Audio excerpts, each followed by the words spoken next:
यदविद्याविलासेन भूतभौतिकसृष्टयः तं नौमि परमात्मानं सच्चिदानन्दविग्रहम्। न च ज्ञानं प्रत्यासक्तिः। यहाँ पर नैयायिक का अन्यथा ख्यातिवाद आता है। तो भ्रमस्थल में नैयायिक के मत में जो वस्तु दिख रहा है भ्रम काल में, वह वस्तु दूसरी जगह में है, स्थानांतर में। तो जहाँ दिख रहा है वहाँ तो वह वस्तु है नहीं। यदि वहीं रहता तो उसको भ्रम हम नहीं कहते ज्ञान को। इसलिए जहाँ दिख रहा है वहाँ तो वह वस्तु नहीं है, देखने वाला वस्तु। किंतु वह वस्तु कहाँ पर है? दूसरे जगह में है। तो अब वेदांती प्रश्न करता है, यदि दूर पर कहीं पर है वह वस्तु, तो उस वस्तु के साथ देखने वाले का जो इंद्रिय है, चक्षुर इंद्रिय, उसका संबंध कैसे बनेगा? तो नैयायिक कहता है, अभी चक्षुर इंद्रिय का उस वस्तु के साथ लौकिक सन्निकर्ष तो नहीं संभव है, किंतु इंद्रिय और विषय का सन्निकर्ष लौकिक अलौकिक ऐसा दो प्रकार से मानते हैं। तो लौकिक सन्निकर्ष को जैसे 6 प्रकार कहते हैं ना, संयोग, संयुक्त समवाय, संयुक्त समवेत समवाय, समवाय समवेत समवाय, विशेषण विशेष्य भाव, ऐसा 6 इंद्रियों के साथ, इंद्रिय के साथ विषय का संबंध, ज्ञानजनक संबंध, इसको सन्निकर्ष कहते हैं। तो 6 सन्निकर्ष लौकिक सन्निकर्ष है। इसी तरह अलौकिक सन्निकर्ष 3 मानते हैं। उन 3 सन्निकर्षों में एक है ज्ञान लक्षण प्रत्यासक्ति, ज्ञान ही है ज्ञान लक्षण, और दूसरा है सामान्य लक्षण, और तीसरा है योगज धर्म। तो संक्षेप से कह देते हैं। अब हम सामान्य प्रत्यासक्ति को दिखाते हैं। पहले आप एक गो व्यक्ति को देखते हैं, तो उस गो व्यक्ति को हम आप क्या कैसे देखते हैं? गोत्व के रूप से देखते हैं ना। तो इस गो व्यक्ति के साथ आपके चक्षुर इंद्रिय का साक्षात संयोग सन्निकर्ष है, और इस संयोग सन्निकर्ष से गो व्यक्ति दिखते हैं, और गो व्यक्ति में जो गोत्व जाति है वह संयुक्त समवाय इस सन्निकर्ष से दिखती है, क्योंकि जाति व्यक्ति में समवाय संबंध से रहती है। तो संयुक्त समवाय यह चक्षुरेंद्रिय का उसके साथ सन्निकर्ष बनता है। अब सामने वाले गो व्यक्ति में जो जाति है गोत्व जाति, वह गोत्व जाति पूरे संसार में जितने गाय हैं सभी गो व्यक्तियों में है ना, सामान्य से है। यदि गोत्व नहीं रहता तो उसको हम गाय ऐसा गौ कहीं नहीं पाएंगे। इसलिए यह गोत्व जाति सभी में है। अब जरा देखिए, जिस गोत्व जाति के साथ इंद्रिय का सन्निकर्ष है, उस गोत्व जाति का सभी गो व्यक्तियों के साथ संबंध है। तो इस तरह चक्षुर इंद्रिय का जाति द्वारा सर्वत्र सन्निकर्ष होगा। तो इसलिए ऐसा होगा, एक गो व्यक्ति का तो अभी सामने लौकिक प्रत्यक्ष होगा, और उसी समय उस गोत्व जाति के आश्रयभूत सभी गो व्यक्तियों का अलौकिक सन्निकर्ष से ज्ञान हो जाता है, प्रत्यक्ष ज्ञान। यह नैयायिक मानता है। यह अलौकिक है। हाँ, अलौकिक। तो वह उसमें 2 प्रभेद हैं। प्रथम तो ऐसा होता है गौः, फिर दूसरे क्षण में गावः, ऐसा हो जाता है। सभी गौ ऐसे ही है। हाँ, बहुवचन। पहले तो एक व्यक्ति है, हाँ ये गो व्यक्ति है ऐसा, अच्छा ठीक है, सभी गो व्यक्ति ऐसे ही हैं। तो सभी गो व्यक्तियों का ज्ञान, किंतु इसको हम अलौकिक सन्निकर्ष ऐसा कहते हैं। अलौकिक सन्निकर्ष से जो ज्ञान हुआ उसको लेकर के हम उसको अहम गाह पश्यामि ऐसा तो नहीं कह सकते हैं। ठीक है, यह एक सन्निकर्ष हुआ। और योगज सन्निकर्ष एक है योगी। हाँ, इसका नाम सामान्य लक्षण प्रत्याशक्ति।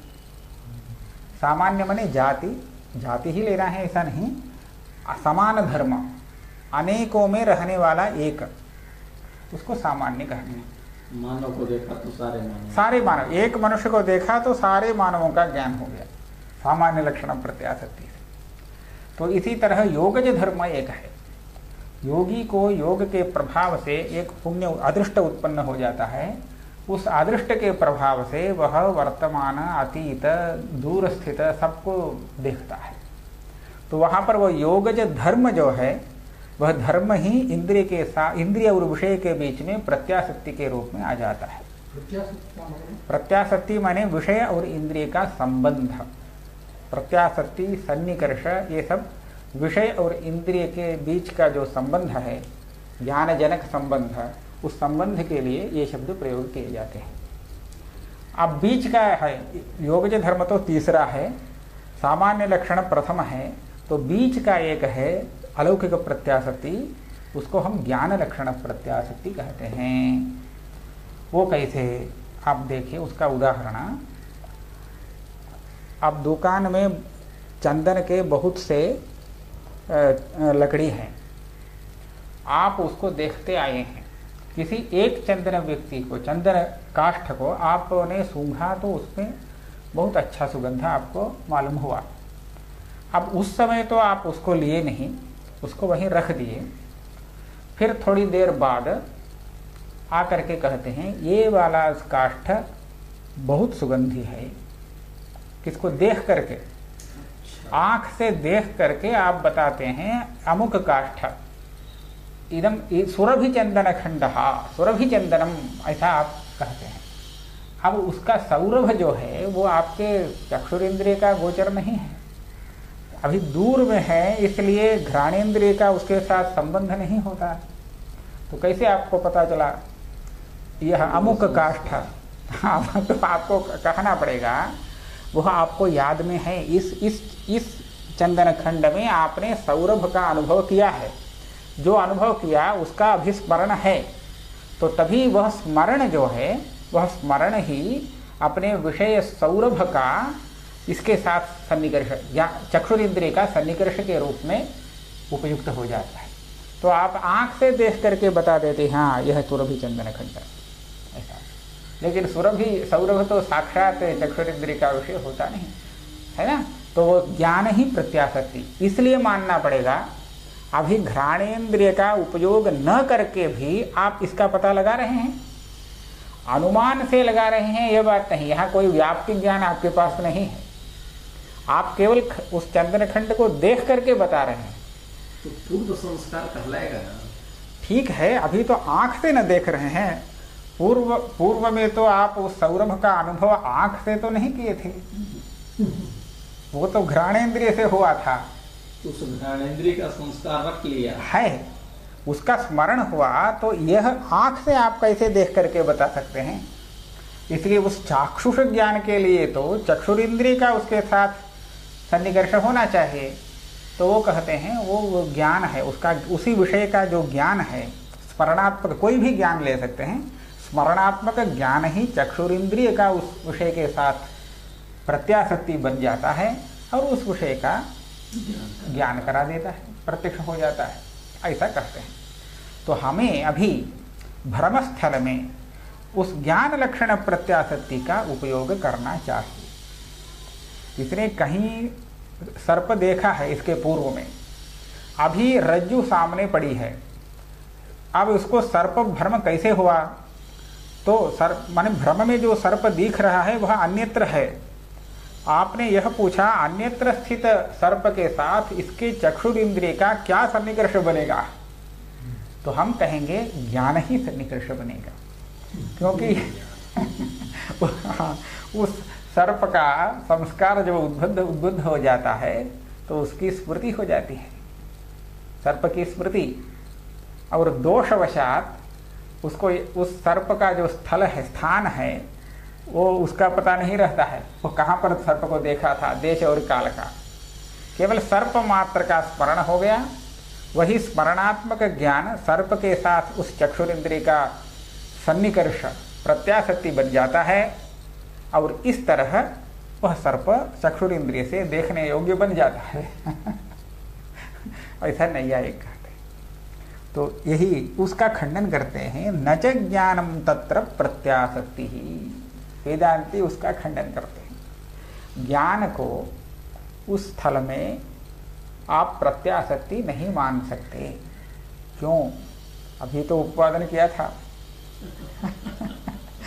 यदि ज्ञान को आप प्रत्याशक्ति मानते हैं तो दूसरी जगह आपको अनिष्ट आपत्ति होगी। क्या? ज्ञानस्य प्रत्याशक्तित्वे तत एव वह्न्यादेः प्रत्यक्षत्वापत्तौ अनुमानाद्युच्छेदापत्ते। अनुमान उच्छिन्न हो जाएगा। प्रत्यक्ष, अनुमान, उपमान शब्द सब चाहिए ना। अब परोक्ष प्रमाण में अनुमान प्रथम प्रमाण है तो वह नष्ट हो जाएगा, क्योंकि वहां पर भी प्रत्यक्ष ही होने लगेगा। कैसे? धूम तो देखा, धूम देखने के बाद आपको वह्नि की व्याप्ति का स्मरण हो जाता है। उसमें वह्नि व्याप्ति का जब स्मरण है तो वह्नि का स्मरण नहीं, ऐसा तो नहीं कह सकते। तो वह्नि का अनुमान लगाने के पूर्व में वह्नि का ज्ञान है, यह तो आंख खोल के रखा है, तो वह वह्नि ज्ञान, वह्नि के प्रति चक्षुर इंद्रिय का अलौकिक सन्निकर्ष तो बन सकता है। ज्ञान अपने विषय के साथ इंद्रिय का सन्निकर्ष बन जाता है, यही हुआ। तो यहाँ पर वह्नि का प्रत्यक्ष होने लगेगा, तो अनुमान लगाने की जरूरत नहीं। तो अनुमान क्यों? यदि अनुमान के पूर्व में वह्नि व्याप्ति का ज्ञान नहीं है तो अनुमान ही नहीं बन सकता है, क्योंकि व्याप्ति ज्ञान के बिना अनुमान होता नहीं, अनुमिति। यदि व्याप्ति ज्ञान है तो व्याप्ति ज्ञान में उस जो साध्य है, जिसका अनुमान लगाना है, वो तो विषय हो ही जाता है। वह्नि का अनुमान लगाना है तो वह्नि व्याप्यो धूमः, ऐसा जो व्याप्ति ज्ञान है उसमें वह्नि भी तो विषय है। तो यह ज्ञान, वह्नि ज्ञान हो जाने से वह्नि के प्रति इंद्रिय का सन्निकर्ष बन जाएगा, और ये ज्ञान रूप सन्निकर्ष है तो उसका प्रत्यक्ष होने लगेगा उस वह्नि का। तो अनुमान क्या है, कैसे करेंगे? इसलिए ज्ञान को प्रत्याशक्ति मानना गलत है। ज्ञानस्य प्रत्याशक्तित्वे तत एव वह्न्यादेः प्रत्यक्षत्वापत्तौ अनुमानादि उच्छेदापत्ते है। अनुमान है नहीं रह जाएगा। इसी तरह उपमान और शाब्दबोध भी। कैसे? शाब्दबोध कैसे? शाब्दबोध का उदाहरण देखते हैं। रामः ग्रामं गच्छति। देखिए, हमने इस वाक्य में एक एक शब्द का उच्चारण किया, तो जब तक दूसरा शब्द नहीं आता तब तक आप कुछ भी नहीं समझ पाएंगे। रामः इतना कहा है, आप सोचेंगे क्या कहने वाला, क्या कहने वाला। अभी तो कुछ पूरा अर्थ नहीं आया। ग्रामम अभी भी पूरा नहीं हुआ, क्योंकि क्या गच्छति न गच्छति पश्यति, क्या एक इसका कुछ पता नहीं है, अभी भी वाक्यार्थ नहीं आया। तो हम गच्छति ऐसा करते हैं। अब तीनों पदों का जब अर्थ ज्ञान हो गया तो उसके बाद मिला करके शब्दबोध होता है, किंतु मिला करके, किंतु उसके पूर्व में प्रत्येक पद से उस पदार्थ का ज्ञान है ही। तीनों का ज्ञान है, स्वतंत्र है, सम्मिलित भी है। तो स्वतंत्र ज्ञान जो है वह यदि प्रत्याशक्ति, इंद्रिय का सन्निकर्ष बन जाएगा विषय के साथ, अपने विषय के साथ, तो वहां पर शाब्दबोध क्या प्रत्यक्ष होने लगेगा। क्योंकि विषय के साथ जब सन्निकर्ष है तो विषय का प्रत्यक्ष होना आवश्यक है। तो शाब्दबोध से जिस विषय को आप जानते हैं उस विषय का अभी प्रत्यक्ष होना चाहिए, क्योंकि उस ज्ञान के पूर्व में विषकलित रूप से प्रत्येक पदार्थ का ज्ञान है, और यह ज्ञान इंद्रिय का उस विषय के प्रति सन्निकर्ष बन जाता है। तो इसलिए वहां पर प्रत्यक्ष ही होना चाहिए और शाब्दबोध होगा नहीं। इस तरह शब्द प्रमाण नष्ट हो जाएगा। अतः अनुमानादि उच्छेदापत्ते है। ज्ञान हाँ, आदि शब्द से तो ज्ञान को एक इंद्रिय सन्निकर्ष के रूप में नहीं ले सकते। अच्छा ठीक है, अब हमने अन्यथा ख्यातिवाद को निरस्तक मान लिया। अब आप अनिर्वचनीय ख्यातिवादी बोलिए आपके यहाँ वो रजत वहाँ उत्पन्न हो जाता है, तो उत्पन्न कैसे होता है? तो उस रजत को उत्पन्न करने के लिए रजत के अवयवों की अपेक्षा है। तो रजत के अवयव कैसे आ गए, उसमें वह परिणाम कैसे आ गया, इसका उत्तर देना चाहिए। तो कहते हैं, यही प्रश्न उठाते हैं, ननु रजतोत्पादकानां रजतावयवादीनां अभावे शुक्तौ कथं तवापि रजतम उत्पद्यते इति चेत्। आपके मत में शुक्ति में रजत कैसे उत्पन्न हो गया? रजत उत्पन्न होने के लिए रजत के सूक्ष्म कणों की आवश्यकता है। वो कण एकत्रित हो करके उसके बाद एक रजत के स्थूल रजत के रूप में उत्पन्न होंगे।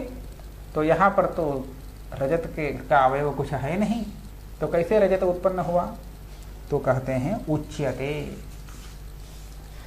नहीं लोक सिद्ध सामग्री प्रातिभासिक रजतोत्पादिका। आप जिस सामग्री के बारे में बोल रहे हैं वह तो व्यावहारिक रजतोत्पादक सामग्री है।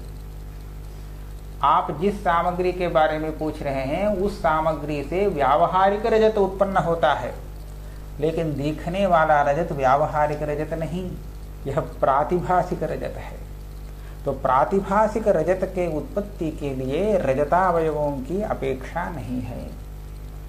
तो इसकी उत्पत्ति के लिए अलग सामग्री होती है।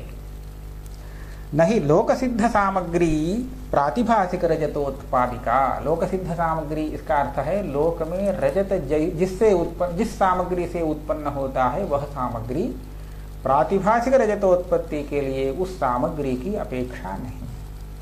फिर क्या सामग्री है? किंतु विलक्षणा एवं, उससे अतिरिक्त ही एक सामग्री यहाँ पर है। तथा ही काचादि दोष दूषित लोचनस्य पुरोवर्ती द्रव्य संयोगात् इदमाकारा चाकचिक्याकारा काचित अंतःकरण वृत्ति ही उदेति। सामग्री को आगे बताएंगे, लेकिन सामग्री को समझने के पहले वहां भ्रमस्थल में क्या स्थिति है उसको जरा स्पष्ट कर देते हैं। जिस पुरुष को भ्रम हुआ उसको भ्रम होने के पूर्व में क्या हुआ यह बता रहे हैं। वह पहले से दोष दूषित लोचन है। काचादि कोई भ्रमजनक दोष है उसके पास, तो दोष दूषित लोचन है। उस लोचन का पुरोवर्ती द्रव्य के साथ संयोग रूप सन्निकर्ष हुआ। दोष दूषित होने से पुरोवर्ती वस्तु का जो विशेषांश है उसका भान नहीं हुआ, वह नहीं दिखता है।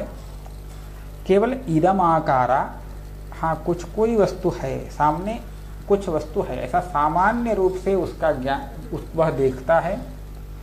साथ साथ चाकचिक्य आकारा, इसने पूर्व में जो रजत देखा है उस रजत का पुरोवर्ती के साथ एक सादृश्य, वो भी चमकीला है यह भी चमकीला है, तो चाकचिक्य यह भी देखता है। सामने एक वस्तु है वह चमकीला है, इतना पहले ज्ञान हुआ। चाकचिक्याकारा काचित अंतःकरण वृत्ति ही उदेति। हम ज्ञान को वृत्ति अंतःकरण वृत्ति कहते हैं। तो वेदांत दृष्टि से इदम किंचित चाकचिक्य वद्रव्यम, ऐसा पहले ज्ञान हुआ।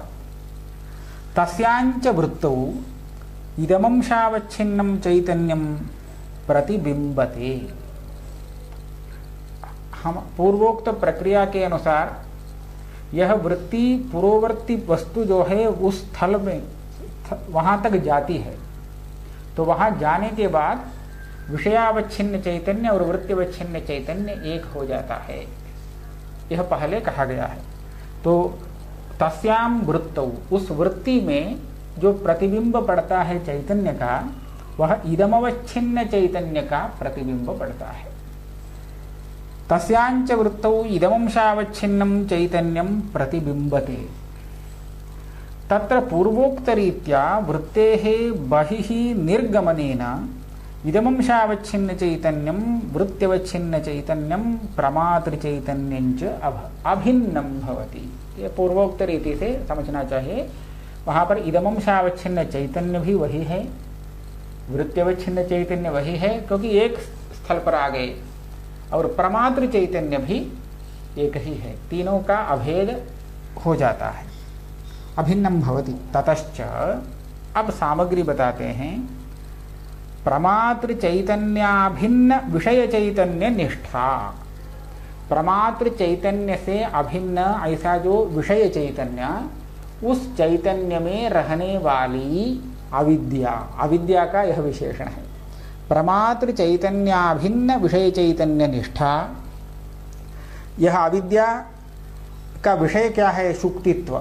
तो कहते हैं शुक्तित्व प्रकारिका अविद्या। ये अविद्या रजत रूपेण परिणमते, और अविद्या का रजत के रूप में परिणाम होने में सहकारी कारण क्या है? तो कहते हैं चाकचिक्यादि सादृश्य संदर्शन समुद्बोधित रजत संस्कार सध्रीचीना। यहाँ रजत का जो संस्कार है, पूर्व दृष्ट रजत का संस्कार, वह उद्बुद्ध हो गया है। वही संस्कार इस अविद्या का सहकारी है, सहायता कर रहा है। तो वह उद्बुद्ध कैसे हो गया रजत का संस्कार? तो कहते हैं चाकचिक्यादि सादृश्य संदर्शन समुद्बोधित। रजत का जो सादृश्य है, उस सादृश्य को उसने पूर्ववर्ती में जब देखा, तो सादृश्य देखने पर सादृश्य प्रतियोगी का स्मरण हो जाता है। तो राम के सदृश हम किसी दूसरे को देखते हैं, तो उसको देखने पर राम का स्मरण आ जाता है। तो इस तरह चाकचिक्य को जब सामने वाले वस्तु में देखा, तो इसको रजत का स्मरण हो गया। स्मरण हो गया इसका अर्थ रजत का वह संस्कार उद्बुद्ध हो गया, उद्बुद्ध हो जाता है।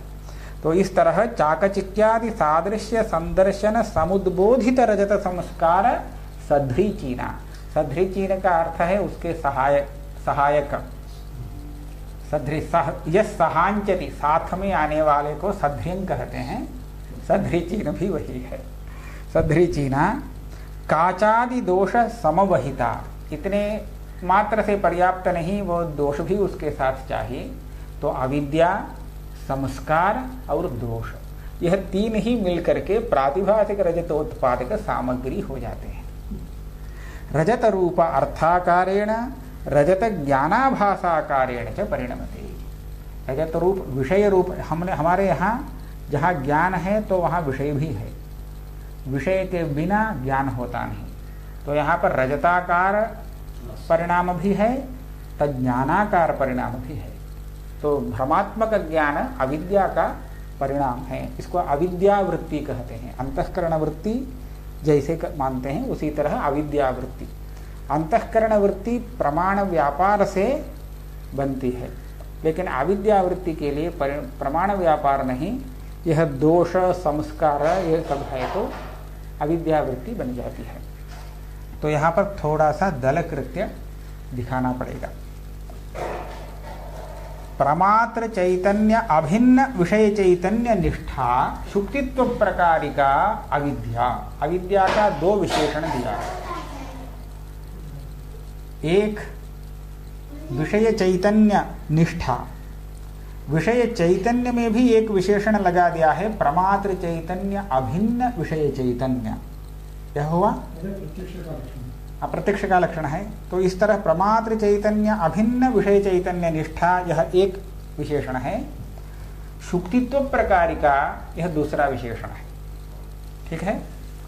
तो ऐसा क्यों कह रहे हैं? अविद्या सामान्यता कह सकते हैं ना, वो अविद्या रजत के रूप में, रजताकार से, रजत ज्ञानाकार से परिणत हो जाती है, ऐसा कह सकते हैं। लेकिन ऐसा नहीं कहा, विशेषण योजना करके, विशेषण को जोड़ करके बोल रहे हैं। तो इसका क्या अभिप्राय है? यह देखिए, यह व्यक्ति जिसके लोचन में दोष है, यह व्यक्ति यदि उस सामने पड़ी वस्तु को नहीं देखता, तो बताइए उसको रजत भ्रम होता क्या? हाँ, नहीं होता। किंतु प्रातिभासिक रजत उत्पादक सामग्री तो है, वो तो नहीं जानता, वह रजत नहीं है यह तो नहीं जानता, यह शुक्ति है यह भी नहीं जानता। तो इसलिए शुक्तित्व प्रकार का अविद्या तो है, यह दोष भी है। हो सकता है उसको दैवात कभी जो स्मरण भी हो गया हो, रजत संस्कार का उद्बोध भी हो सकता है। तो यहाँ पर देखिए रजत संस्कार का उद्बोध भी है, क्योंकि रजत के बारे में यह बातचीत कर रहा है, तो रजत संस्कार का उद्बोध तो है उसके पास, और दोष दुष्ट नेत्र भी है। शुक्ति सामने पड़ी वस्तु वह शुक्ति है इसका परिज्ञान नहीं, इसलिए शुक्तित्व प्रकार का अज्ञान भी है। ये तीनों होने पर भी उसको रजताकार भ्रम नहीं होता। क्यों? क्योंकि उस वहां पर इदमंशावच्छिन्न चैतन्य प्रमात्र चैतन्य अभिन्न हुआ नहीं। प्रमात्र चैतन्य अलग है, क्योंकि वह उस सामने पड़ी वस्तु को नहीं देख रहा है, उस वस्तु को नहीं देख रहा है, इसलिए वृत्ति के द्वारा वृत्ति माध्यम से इस प्रमाता का वहां पर संबंध नहीं हुआ। इसलिए शुक्त्यवच्छिन्न चैतन्य में, इदमंशावच्छिन्न चैतन्य में यद्यपि उसका अज्ञान है, फिर भी वह अज्ञान रजताकार से परिणत होता नहीं, क्योंकि प्रमात्र चैतन्य निष्ठ वह नहीं बना। इसलिए कब यह अविद्या रजताकार परिणाम लेती है? तो जब यह उस वस्तु को देखता है, अर्थात प्रमात्र चैतन्य का उस विषय चैतन्य के साथ जब अभेद बन जाता है, तभी वहां पर स्थित अविद्या रजताकार परिणाम ले लेती है। तो इसलिए कहा प्रमात्र चैतन्याभिन्न विषय चैतन्य निष्ठा। अब दूसरा विशेषण है शुक्तित्व प्रकारिका अविद्या। यहां आप देखिए यह किस अविद्या का परिणाम है? रजत सामने वाले वस्तु के बारे में केवल एक ही अज्ञान है ऐसा कोई नियम नहीं, उसके बारे में बहुत सारे अज्ञान इसको हो सकते हैं। एक वस्तु का एक ही अज्ञान ऐसा नहीं। आप सामने एक वस्तु है, उस वस्तु के बारे में जानते हैं क्या, ऐसा पूछते हैं तो आप नहीं जानते ऐसा यदि कहते हैं तो हम उसके बारे में एक विषय बताते हैं, तो आपको एक विषय का ज्ञान हुआ, फिर भी उस वस्तु के बारे में दूसरे विषय का तो अज्ञान है ही, क्योंकि पूछने पर आप नहीं बता सकते। फिर दूसरे वस्तु का जब परिचय मिलता है उसी में दूसरे धर्म का, तब आपका दूसरा अज्ञान हटता है, लेकिन अभी भी उस वस्तु के बारे में तीसरा कोई अज्ञान रह सकता है। तो इस तरह प्रत्येक वस्तु में यह नियम नहीं कि उसका एक ही अज्ञान होता है उस विषय में, ऐसा नहीं। तो सामने जो वस्तु है पूर्ववर्ती, उसमें भी सहस्र अज्ञान हो सकते हैं इसके, किंतु यहाँ किस अज्ञान से यह भ्रम हुआ उसका हम कैसे पता लगा सकते हैं? जिस ज्ञान से भ्रम निवृत्त होता है तो उसी का अज्ञान भ्रम का कारण है। तो यहाँ इयम शुक्ति ही, यही ज्ञान भ्रम का निवर्तक हम मान रहे हैं, तो इसीलिए शुक्तित्व अज्ञान जो है वही भ्रम का कारण है। तो इस तरह शुक्तित्व प्रकारिका अविद्या, दो विशेषण हैं। इसके बाद उन्होंने कहा शुक्तित्व प्रकारिका अविद्या चाकचिक्यादि सादृश्य संदर्शन समुद्बोधित रजत संस्कार सदृचीना। देखिए समुद्बोधित रजत संस्कार सदृचीना, यह विशेषण तो आवश्यक है, लेकिन सादृश्य संदर्शन समुद्बोधित ऐसा क्यों कहा? इसके लिए प्रमात्र चैतन्याभिन्न विषय चैतन्य निष्ठ अविद्या एक है, रजत का संस्कार है, दोष है, बस पर्याप्त है। तो संस्कार है तो उद्बुद्ध संस्कार की अपेक्षा है, ठीक है, उद्बुद्ध संस्कार ले लेंगे, ऐसा मान लीजिए। आप पूर्ववर्ती वस्तु को शुक्ति के रूप में नहीं जानते, इसका अर्थ है शुक्तित्व प्रकार का अविद्या आपके पास है, पूर्ववर्ती विषय में, और सामने उस वस्तु के साथ आपका इंद्रिय सन्निकर्ष हो जाता है, तो उस स्थिति में प्रमात्र चैतन्य अभिन्न विषय चैतन्य भी हो जाता है। तो यहाँ पर प्रमात्र चैतन्य अभिन्न विषय चैतन्य निष्ठ अविद्या है, किंतु ये इतने मात्र से आपको वहां रजत भ्रम होना ही है ऐसा नियम नहीं। अच्छा, रजत संस्कार उद्बोध है यह भी हम मान लेंगे। आप रजत के बारे में ही सब बातचीत करते आ रहे हैं, सामने पड़ी वस्तु के साथ इंद्रिय सन्निकर्ष हो जाता है, लेकिन आप चले जाते हैं वहां रजत भ्रम होता नहीं, ऐसा भी संभव है? संभव है। लेकिन हम पूछेंगे, सामने पड़ी वस्तु के साथ जब इंद्रिय सन्निकर्ष हुआ उस समय, उस काल में प्रमात्र चैतन्याभिन्न विषय चैतन्य निष्ठ रजत सुक्तित्व प्रकार का अविद्या एक है, रजत संस्कार का उद्बोध भी इसके साथ है, सब है, दोष भी है, तो क्यों नहीं हुआ? तो कहना पड़ेगा इसका रजत संस्कार उद्बोध इस सामने पड़ी वस्तु को देखने के बाद नहीं हुआ, इसके पूर्व में ही वह उसके बारे में उद्बोधवान है, उद्बुद्ध संस्कार वाला है, तो उसी के बारे में वह पहले से सोच रहा है। तो ऐसी स्थिति में सामने पड़ी वस्तु में रजत भ्रम हो नहीं सकता।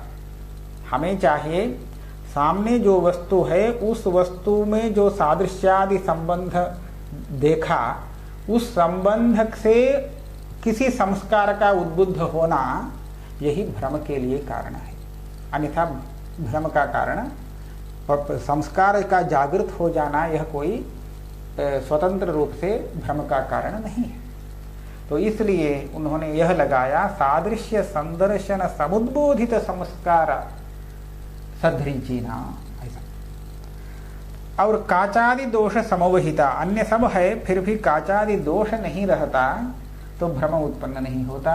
इसलिए यही तीन मिल करके प्रातिभाषिक पदार्थोत्पत्ति के प्रति सामग्री बनते हैं। रजत रूप अर्थाकारेण रजत ज्ञानाभासाकारेण च परिणमते। तो आपने जो यह पूछा, आपके मत में, सिद्धांति के मत में प्रातिभाषिक रजत की उत्पत्ति की सामग्री क्या है?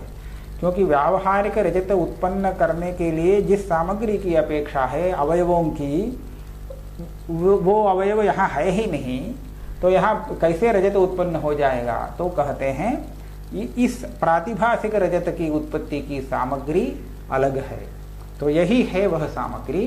तो इस सामग्री से प्रातिभाषिक रजत उत्पन्न हो जाता है।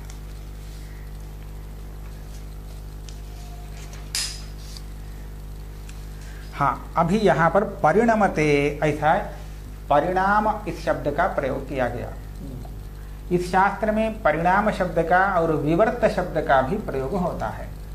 ये दोनों शब्द पारिभाषिक है, कहीं परिणमते कहते हैं, कहीं विवर्तते कहते हैं। तो इन दोनों का अर्थ स्पष्ट करते हैं।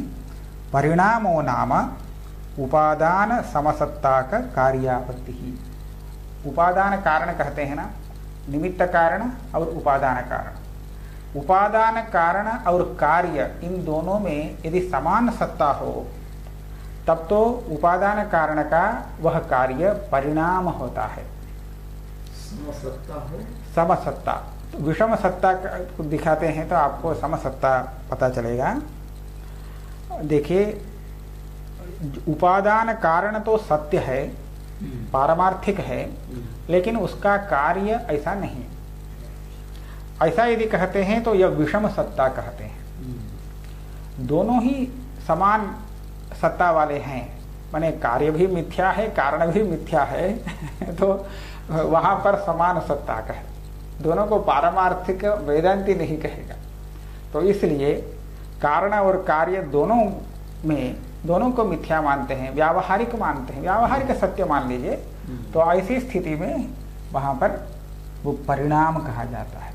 दूध से दही बना, दूध से दही बना, दूध भी ठीक है, सत्य है, दही भी सत्य है। तो यहाँ पर परिणाम, तो परिणामो नाम उपादान समसत्ता का कार्यापत्ति ही, विवर्तो नाम उपादान विषम सत्ता का कार्यापत्ति ही। ये प्रसंगात कहा। तो यहाँ पर रजत जो प्रातिभाषिक रजत उत्पन्न हुआ इसके प्रति दो है, परिणामी उपादान अविद्या है और विवर्तोपादान चैतन्य है। ऐसा हाँ, तो वहां पर वो रुचि शुक्ति नहीं, शुक्ति उसके प्रति कुछ नहीं। हाँ, रजत कहेंगे तो शुक्ति कहेंगे, तो शुक्ति तो कुछ नहीं, शुक्ति तो वहां पर आच्छादित है अज्ञान से, दिखता नहीं। शुक्ति से यह रजत उत्पन्न नहीं हुआ, इस रजत के प्रति शुक्ति बिल्कुल कारण नहीं है। हाँ, शुक्ति एक आधार है जहां पर जिसके स्थान पर ये सब प्रपंच हुआ। हाँ, प्रपंच हुआ। शुक्ति तो अणु है। हाँ, हाँ, शुक्ति तो होकर भी यहाँ छिप गया और उसके स्थान पर देखता है दूसरा। यह जो दूसरा देखता है उसकी उत्पत्ति के प्रति कारण सामग्री देख रहे हैं, तो अविद्या उपादान है। शुक्ति है किंतु अभी तो वह दिखता नहीं। उपादान कारण है ना मूल कारण, मूल कारण उसके साथ में रहने वाला जो में भी हाँ, कार्य उत्पन्न होने के बाद भी उसके साथ ही उसके उस तदात्मक जो बनता है। तो सुवर्ण से ये आभरण करते हैं तो बाद सुवर्ण और आभरण जो दोनों मिलकर के ही रहेंगे ना, सुवर्ण को अलग करके आभरण को अलग नहीं किया जा सकता है। तो आभरण भी स्वर्णात्मक है, तो यह उपादान कारण है। दधि भी ऐसा परिणाम के का उदाहरण दधि, क्षीर दधि है। प्रातिभाषिकम रजतंच अविद्यापेक्षया परिणामः, क्योंकि समान सत्ता का है। चैतन्यापेक्षया विवर्तः इति च उच्यते, उसको चैतन्य के प्रति विवर्त कार्य है। ये कार्य परिणाम और विवर्त यह शब्द कार्य परक है। जब कारण को कहते हैं तो परिणामी, परिणाम्योपादान, विवर्तोपादान ऐसा प्रयोग होता है। तो विवर्त कैसे उपादान हो जाएगा? विवर्त का उपादान, विवर्त उपादान, विवर्त का उपादान जो है उसको विवर्तोपादान ऐसा कहते हैं, उसको परिणाम्य उपादान ऐसा कहते हैं दूसरे। इति च उच्यते अविद्या परिणाम रूपंच तद रजतम अविद्याधिष्ठाने इदमवच्छिन्न चैतन्ये वर्तते। यहाँ प्रश्न होगा, अविद्या को आपने परिणाम माना, ये ठीक है, क्योंकि सामग्री में आपने तीन पदार्थों को रखा, अविद्या, संस्कार और दोष। चैतन्य को तो नहीं रखा, क्योंकि चैतन्य निष्ठा अविद्या ऐसा कहे थे। तो चैतन्य निष्ठ अविद्या कारण है, चैतन्य तो नहीं। अब आकर के आप चैतन्य को भी विवर्तोपादान कह रहे हैं, ये कैसे? तो वो कहते हैं चैतन्य भी एक कारण है। कैसे? अविद्या परिणाम रूपंच तद रजतम अविद्याधिष्ठाने इदमवच्छिन्न चैतन्ये वर्तते। कपाल से जो घट उत्पन्न हुआ वह कपाल में रहेगा, तंतुओं से जो पट उत्पन्न हुआ वह नियत रूप से तंतु में ही रहेगा। फिर दूसरे किसी भूतलादि में हम रखेंगे, किंतु नियत रूप से तंतु में ही रहेगा ना, तंतु को छोड़कर तो नहीं रह सकता, क्योंकि समवाय है। समवाय है। समवाय तभी बन, समवाय नैयायिक भाषा में हम कहते हैं, यहाँ तो तादात्म्य कहेंगे। किंतु वह समवाय अथवा तादात्म्य उसके उपादान कारण के साथ ही हो सकता है, किसी दूसरे के साथ नहीं। आप यह देखिए, आप इदमवच्छिन्न चैतन्य से इस रजत को कभी अलग नहीं कर सकते,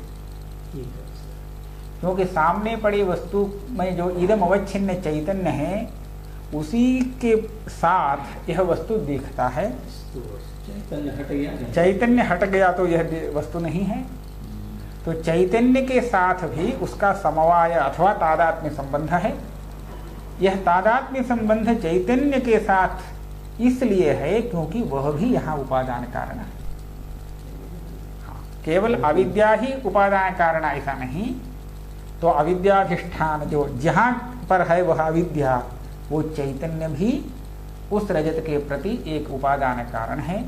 इसीलिए विवर्तोपादान परिणाम उपादान ऐसा दो उपादानों की कल्पना की गई है। तो यह कहते हैं अविद्या परिणाम रूपंच तद रजतम अविद्याधिष्ठाने इदमवच्छिन्न चैतन्ये वर्तते। अस्मन्मते सर्वस्यापि कार्यस्य स्वोपादान अविद्याधिष्ठान आश्रितत्व नियम। हमारे वेदांत मत में समस्त प्रपंच के प्रति ब्रह्म चैतन्य कारण है, उपादान कारण है। तो इसके लिए प्रातिभाषिक हो व्यावहारिक हो सभी प्रपंच अंततो गत्वा चैतन्य में ही है। चैतन्य के साथ तादात्म्यापन्न है, क्योंकि वह उपादान कारण है चैतन्य। तो इसलिए प्रातिभाषिक रजत को भी हम चैतन्योपादानक ऐसा मानेंगे। तो किस चैतन्य को उपादान मानते हैं? तो इदम अवच्छिन्न प्रमात्र चैतन्य भिन्न इदम, क्योंकि वही न दिख रहा है। तो इदम माने सामने पड़ा वस्तु, इदम अवच्छिन्न जो चैतन्य है वही चैतन्य वहां पर प्रतिभाषित होने वाले रजत का उपादान है। प्रातिभाषिक रजत का विशिष्ट वहां पर जो है वही, क्योंकि यह रजत उससे अलग यहाँ नहीं दिखता है, तो वहीं पर दिख रहा है। तो वहीं पर जो संकुचित है चैतन्य का रूप माने उसको हम अवच्छिन्न कहते हैं। तो उसी अवच्छिन्न चैतन्य में यह उत्पन्न हुआ है रजत।